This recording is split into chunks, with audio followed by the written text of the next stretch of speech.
ప్రియమైన వారలారా, యేసుక్రీస్తు నామమున మీకు నా ప్రేమపూర్వక శుభాకాంక్షలు. నా వెనక ప్రత్యేకంగా ఒక రాక్ కనిపిస్తోంది కదా, ఒక పెద్ద బండ. ఈ ఏరియాకు బ్లూ మౌంటైన్ అని పేరు. ఆస్ట్రేలియా దేశములో సిడ్నీలో ఈ బ్లూ మౌంటైన్ అన్న ఏరియా ఉన్నది.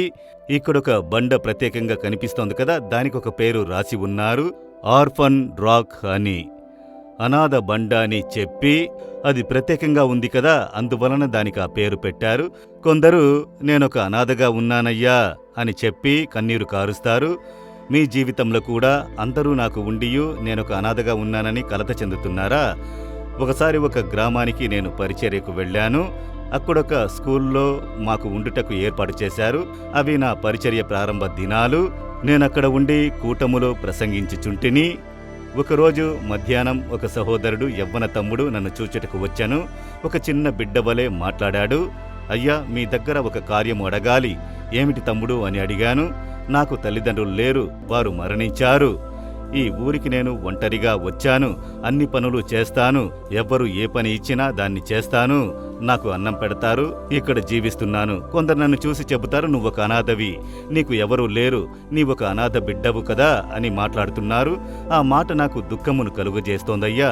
నేనొక అనాథనా, మీరు చెప్పండి అని ఏడుస్తున్నాడు. నేను అతనికి ఏం చెప్పాలి అని చెప్పి ఆశ్చర్యముగా నేను అతన్ని చూశాను. ఒక వేదవాక్యం నాకప్పుడు జ్ఞాపకానికొచ్చింది. యోహాను 1వ అధ్యాయం 12వ వచనము. తన్ను ఎందరు అంగీకరించారో వారికందరికీ, అనగా తన నామమునందు విశ్వాసముంచిన వారికి, దేవుని పిల్లలకు ఆయన అధికారము అనుగ్రహించాను.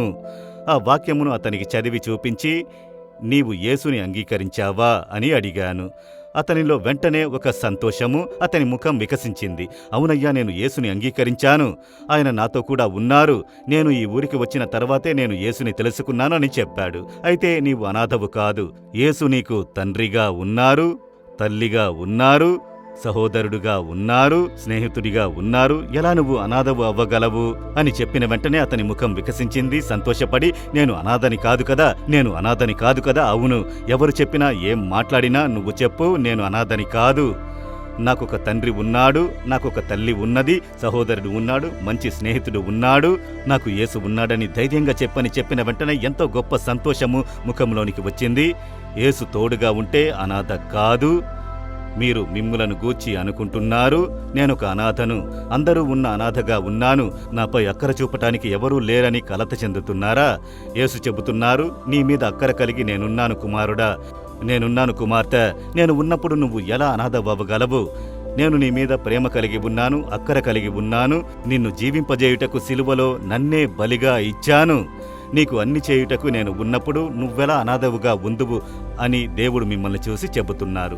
మీరు సంతోషంగా చెప్పండి, యేసయ్యా, మీరు నాతో కూడా ఉన్నారు, నా హృదయంలో ఉన్నారు, నాతో ఉన్నారు, నాకు తండ్రిగా, తల్లిగా, స్నేహితునిగా, సహోదరునిగా ఉన్నారు అని సంతోషంగా చెప్పండి. హృదయం ఆనందంతో ఉప్పొంగును.